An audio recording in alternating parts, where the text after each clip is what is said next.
Hello and welcome everybody, Kicker of Elves here. Today I want to talk about an absolutely fantastic deck in Marvel Snap that has been crushing it for me on the High Infinite leaderboard. I've been bouncing around the top 1000 global with this deck and it feels absolutely phenomenal. You are going to hit your goals, you're going to hit infinite, you're going to push the leaderboard all with this deck. And it blends two very incredible packages. It is a mix of ongoing power cards and a Victoria hand gameplay brought together by some really great lynchpin cards. Let's dive straight into it. This is going to be an in-depth deck guide to this deck, and after you watch this video you'll have all the tools you need to get out there and just crush the ladder. Let's dive right into it. So this game plan combines the incredibly strong classic ongoing power package with cards like Goliath, Captain Carter, Iron Man, Mystique stuff with Victoria hand game plans. Victoria hand, of course, being an ongoing card, it's going to benefit from some of the ongoing synergies with cards like Captain America and others, but combined with linchpin cards like Moonstone, Quinjet, and Bastion, you're going to seamlessly integrate both of these game plans together and just absolutely crush it. Depending on your draws, you can either just go in and focus like, okay, I'm not getting my Victoria hand cards, I'm just going to focus on getting power out there with cards like Moonstone, Iron Man, Ant-Man, just go my ongoing game plan. Or as you start getting more Victoria hand cards, like, oh, I've got Victoria hand, Moon Girl, and Bastion, you can go that route or meet them in the middle. All three of those options have done incredible. I have been absolutely crushing it with this deck today. I got this deck from a really great video over on the Snap Judgments YouTube channel. I think it was yesterday at the time of recording this. Glazer over there pulls together some of the best decks in the game. Definitely go watch his channel. Really, really cool stuff. So, like I said, both of these game plans complement each other. It's not like you're trying to play like discard plus destroy, although maybe next month that becomes a thing. We're not just trying to smash two very different plans together. There are inherent synergies with these linchpin cards like Quinjet, Moonstones, and Bastion. Regardless of what your game plan is going to be, both of those cards are really excellent combos. Heuristically, this deck is trying to get a very powerful location with a Moonstone down, and you are also trying to ideally get a Quinjet down and Bastion a bunch of cards. So on turn 6, you're going into things with an unpredictable amount of power. Your opponent doesn't know which land they need to give up on to win, and it can be a really strong surprise spike in power. So you're going to be able to get opponents to stay in for those 4 and 8 cube games. If you're playing a lot of move like I have this past season, sometimes your opponent sees that, okay, they've got a 119 power Human Torch behind a Cosmo, and they're up in the other two locations by a small amount. I'm getting the heck out of here. This one does have that surprise factor, and it's not all over the infinite ladder, so you're going to have a lot of cube equity. So I think the best way to break down this deck even further is to do a card by card breakdown. So let's jump straight into that. Ant-Man. Ant-Man's a really nice card in this list. He's low cost at 1, so it really helps smooth out your curve, and he's excellent under Moonstone or as a Bastion target. Pretty much regardless of what game plan you're going to do, Ant-Man is very welcome to have. If you are able to Bastion him and you have Victoria hand down, having him as either a 1/8 if you've got Quinjet down or a 2/8, that is a huge power swing that they're likely not expecting, especially if you're throwing him into a Moonstone location for the first time. It could be just a ton of power out there on the board. Speaking of filling out the board and having power on the board, he is a great tool to help you fill out the board, which reduces our weakness to Juggernaut. That Juggernaut tech game plan, Juggernaut is still the best card in the game. Check out a video I did on that just a few days ago. Juggernaut, #1 card in Marvel Snap right now, and this deck has a nice inbuilt resistance to it when you're able to fill out the board, copying Ant-Man's copying cards with Bastion and Moon Girl. You can flood things pretty well. Next is Quinjet. So Quinjet really does favor the Victoria hand game plan of this, but he's nice for ongoing. He's cost reducting for your Victoria hand. He's cheap ongoing for your ongoing power spike plan. He's pretty decent if you put him under a Moonstone land. It's nothing to scoff at. If you are Moon Girling versus Bastioning, you can get your Iron Man down to 3 power, your Mystique down to 1 power, all your 3 costs down to 1 power. He also helps you fill out lanes for Ant-Man. Just a nice cheap card, and low key, if you get Quinjet down the board before you Bastion, and you use Bastion on a full location so you get the full 3 cards from him, that is a massive combo for the deck. So what you're doing in that situation, you've got Quinjet down, and let's say you've got a location that has Victoria Hand, Captain Carter, and Moonstone that you're Bastioning. You can even do that on turn 5, Quinjet Bastion. Going into the next turn, all those cards that you Bastion, instead of being 2 cost 3 power cards, they are now 1 cost 3 power cards. And if you've got an additional Victoria Hand, Moonstone, and Captain Carter in that example, which really isn't that hard to pull off, that's going to be a huge amount of power your opponent just doesn't know how they're going to be able to account for. And you're only using 3 energy. You can weave a Mystique in there. You could weave in a Captain America, a Goliath. There's so many other ways to do that. So that is really your big power spike. And it's nice to see Quinjet back. Quinjet had a lot of play early on in the game when he was able to reduce Thanos Stoners to 0.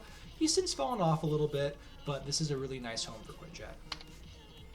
Goliath. Not a ton to say about Goliath. He's really straightforward. This is the Morbius for ongoing. He's going to scale based on how many ongoing cards you have. You love to see this card early on in the game, really threatening, and it just really helps set tempo in your favor because you have just so many ongoing cards, regardless of if you're going the Victoria Hand route or just classic ongoing power spike. And this is one of the very best targets for Bastion. He's naturally going to be stronger because Sam Wilson, Captain America's shield, is always on the board, giving you that additional buff. But being able to have him at a 2-3 or a 1-3 base before any of the ongoing buffs going into turn 6 or going into turn 5 just feels incredible. You're going to love the way Goliath feels in this deck. This is an understated factor here, but with Bastion, you often want to use him as the last card in a location, especially if you have Quinjet down, so you're getting maximum value out of him. So you're getting 3 cards instead of 2. But Bastion is a 4-3, and he's going to lock out a location. So you never want, regardless of what deck you're playing, to be going into the last turn of the game with your opponent being able to say, they've got 21 power in that location. I either know I can beat that location or I need to move away. Revealing the total power that you're going to be able to have in a location before the final turn of the game, before the end of the final turn of the game, is disastrous for you. So if you're locking stuff out, Goliath getting that extra boost in power, especially if it's Goliath a Moonstone location, your opponent might be able to think, oh, they just have 20 power in this location. I'll play this 1 card here and that'll take me above it. And then all of a sudden when you're playing additional cheap ongoing cards from the last turn of the game, you spike up 4, 5, 6 additional power and your opponent has lost that location. And maybe you've snapped, maybe they've snapped. That could be a 4 and 8 cube win versus just a 1 or 2 cube win. Goliath is phenomenal in this. He is one of the few scalers, the traditional scalers we have in this deck. You will very much enjoy using Goliath in this list. Sam Wilson, Captain America. When people go back and look at 2025 and review, some might say this was the best card they've released this season, or this entire year. He's been toned down quite a bit. He pairs well with Goliath in this list because he counts as 2 separate ongoing cards, and he is kind of a decent scaler in his own right if you get him down on 2 and you're bouncing the shield around. Additionally, that original nice package with him and Captain America where you're on turn 3 you bounce the shield, on turn 2 you bounce the shield, on turn 3 you bounce the shield to Sam, and you play Captain America, you bounce the shield back to Captain America, and you're going back and forth. That can be a nice little bit of scaling going on in the background while you're doing these powerful ongoing or Victoria Hand combo pieces. Admittedly, he's not the strongest card in the deck. He is definitely a supporting player. This is not a Sam Wilson deck, but he helps out your ongoing points plan. Having a 0 cost ongoing out there to help out with your other pieces, filling out a Captain America lane or Captain Carter lane is very helpful, but this is not a Sam Wilson list. He still feels good though. Victoria Hand. Here we go. Man, what a year it's been for Victoria Hand. She released in January of 2025, and I feel like at the end of that month, her stats were like sub 50% win rate on Untapped, which is crazy considering how much of a force of nature she is now. I don't love playing the current iterations of the Victoria Hand list. I recently posted a list with Juggernaut in there that's pretty fun, but the whole Misery, Hood, Iron Patriot, Mirage sort of stuff, I think that's very cool aesthetically. That's certainly a strong deck, but I don't know, something about it doesn't really work for me. I liked Victoria Hand when we were doing Infinity Ultron stuff, and we were excited about the buff he got where those stones were brought down to 2 costs. But yeah, I don't love that package. In this version of the list, in this combo where you're mixing it with the ongoing stuff, I think it's absolutely incredible. So in addition to being the thing that's going to enable our created cards plan, she benefits from the ongoing buffs. Like she'll get 2 extra power from Captain America. She loves being in a Moonstone location. I think that some of the best plays you can do with this deck is if you're always trying to use Bastion on a location that has a Victoria Hand and a Moon Girl. That's going to give you, especially if you then play that copied Victoria Hand and Moon Girl in the same location, you're putting out such a ridiculous amount of power that it's going to be very hard for your opponent to overcome that with the common tech cards available. You're not seeing a lot of Shang-Chi. Shadow King does nothing here. You're seeing even less Enchantress than you are Shang-Chi. This is a very, very strong points package before you even factor in having cards like Goliath, Captain Carter, etc. in there. What's important to consider is when you're playing this deck, you don't always just want to toss Victoria Hand out onto willy-nilly. You have to think about what's in your hand. Sometimes you're better to keep this in hand and not play her if, for example, you've also got your Moon Girl in hand, but you don't have Bastion. If you have Bastion, you want to get Victoria Hand on the board as soon as possible, because Victoria Hand, using Bastion on a location with Victoria Hand, even if it's just a location with like Sam Wilson, Shield, and Quinjet, that's going to enable your Victoria Hand game plan. Those cards are all going to be 1/5s at a base before you play the other Victoria Hand copy down. So if you've got Bastion in hand, get Victoria Hand on the board. If you don't have Bastion but you do have Moon Girl, try to hold her, see if you can copy her, see if you can weave her into the curve without hand clogging, and you will very much enjoy it. Mystique. I love Mystique. I think this is a great card just in general, but she feels oddly cuttable in this. When we're doing all this copying with Bastion and power spiking with Moonstone, she just doesn't feel as strong as maybe she should, but I absolutely do not recommend cutting her. You want to keep her in this list for sure, but I just wanted to speak like Mystique doesn't feel like a huge pop-off thing. She's really good at spreading multiple Moonstones around the board. You're playing a Moonstone on 4 and then copying her at Mystique, or mainly getting a second Iron Man. What is a tactic that you can think about is that most experienced players are going to see a Moonstone and immediately have to start thinking, okay, can I contest this location? Like there's immediately thoughts of like, do I abandon this? Sometimes you can do a nice little scare tactic or bluff where you play, Moonstone's the first card in the location, and then you just copy the Moonstone with the Mystique. A smart player might just be like, I'm not even touching that. If they put a Goliath behind there, it's over. So you might be able to just steal a location with just those 2 cards, because an opponent is not going to want to invest in a location with 2 Moonstones, not knowing what other ongoing cards you have. That is definitely a route you can go here. Next is Captain Carter, and just what an incredible card. What a glow up this card's had. When she was a 4 cost, it was just rough going, but as a 3 cost, she is phenomenal.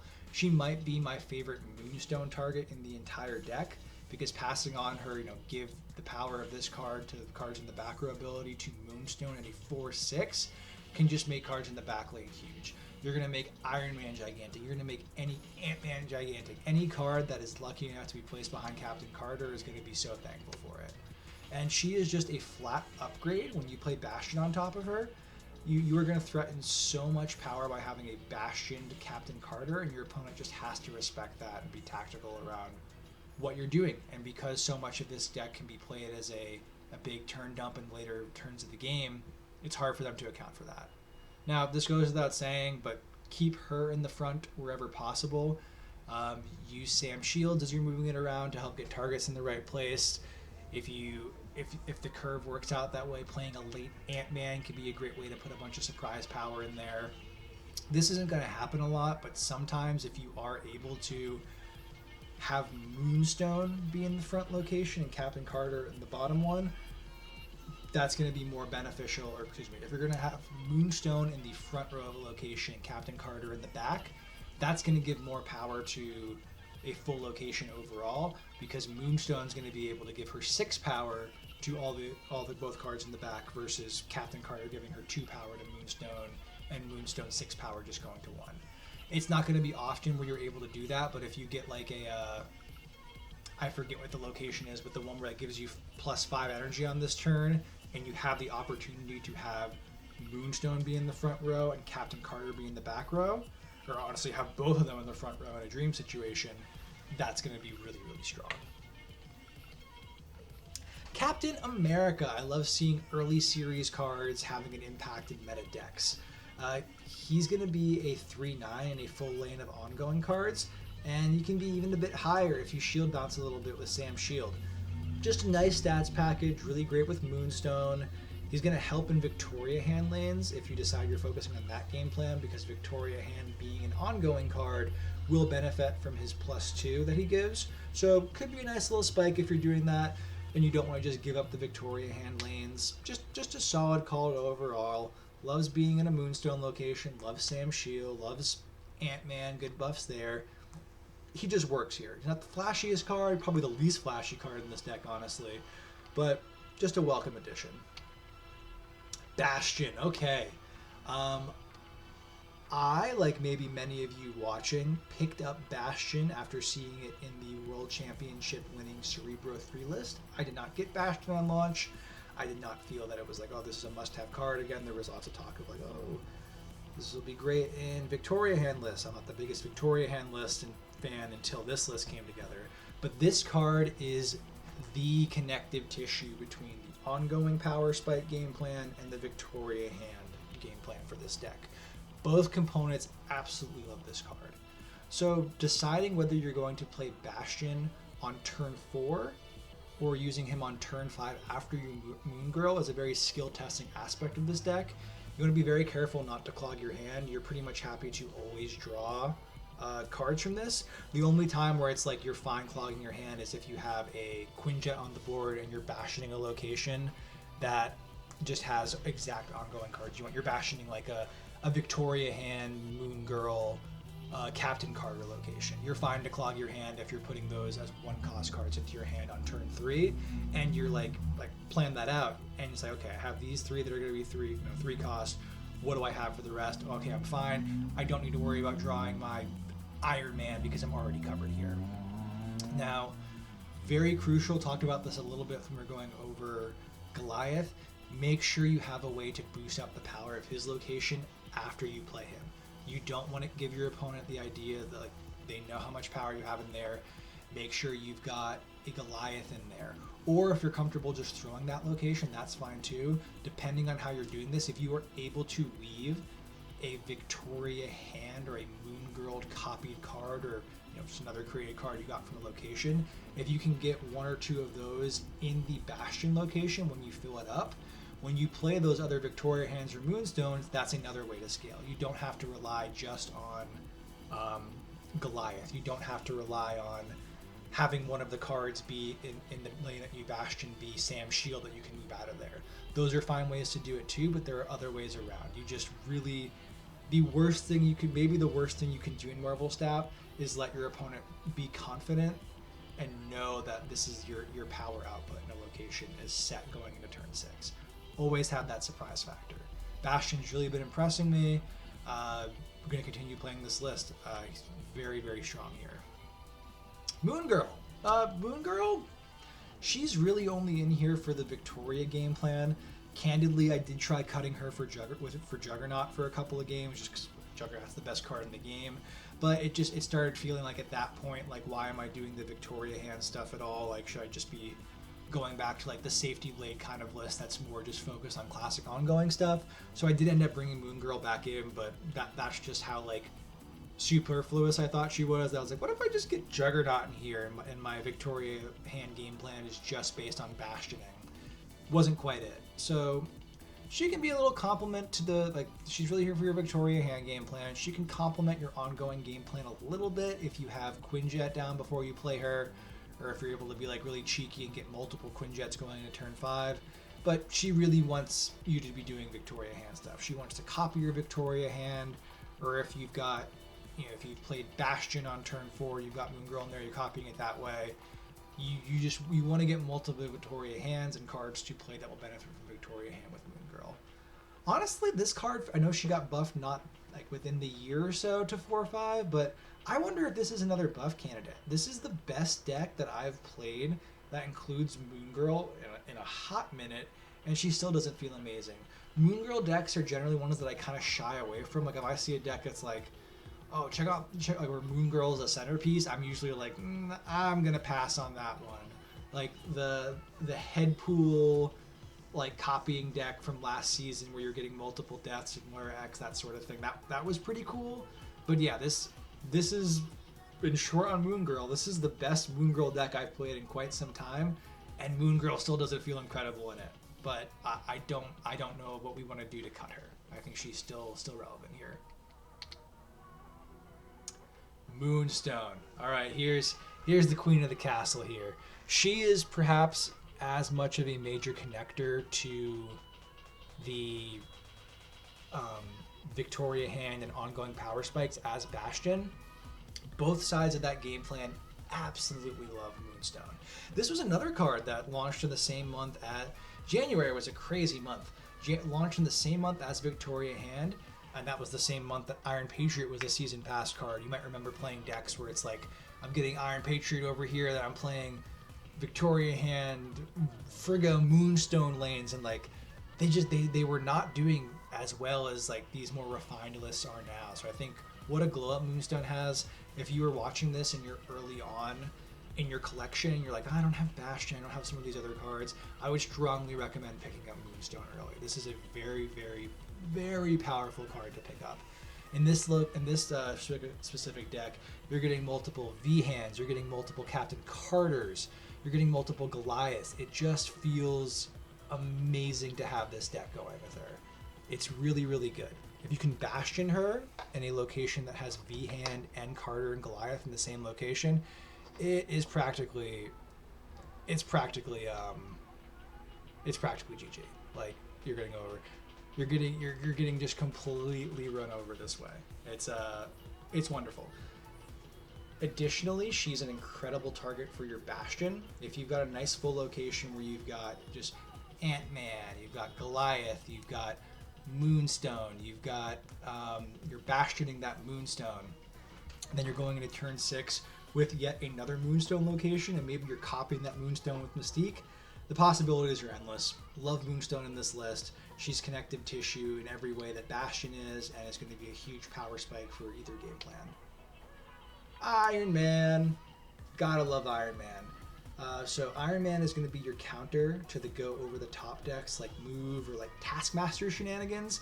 When I was playing this list earlier today, I played him in a stacked location, and I was able to beat a turn 6 where they played an 80 power Taskmaster, and Iron Man was still able to take me to like 97 power or whatever it was to just win that location.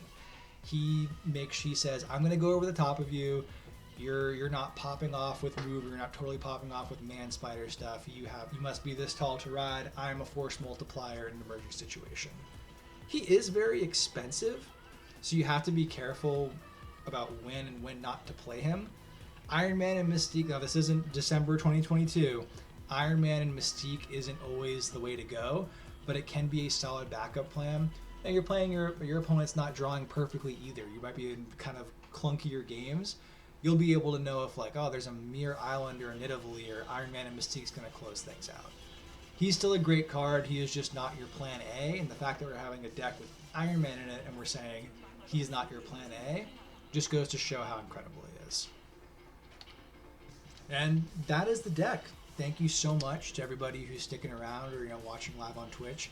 See y'all there in chat. Just trying to stay focused here and finish this up for YouTube and stuff like that. Really appreciate everybody tuning in. Yeah, thanks again for sticking around. I really, really love this deck. Hopefully you're able to take this on the ladder and just start crushing things yourself, pushing the Infinite leaderboard, hitting Infinite for the first time. If you haven't Infinite yet this season, it's still, the beginning of the second week. You got plenty of time. Get out there, make it happen. And yeah, if you've made it this far, please like, subscribe. We are a new channel, and I've just been having tons of fun creating content for this game. I've been playing it for 3 years, but finally sat down and started doing this, and it's been a blast. Leave a comment. I will reply and engage with every single comment out there. Even if you don't want to talk about Marvel Snap, if you just want to talk about how FLCL is the greatest piece of media ever created, I'll definitely talk about that with you. If you want to riff about how Pavement's the best band from the 90s, I'm here to talk about that too. Whatever you want, basically. And if you do have Snap questions, even unrelated to this video, hit me up. I'll happily respond and engage. Love talking about this game. So yeah, that is the deck, and hopefully you take it to the ladder and have just as much fun with it as I have.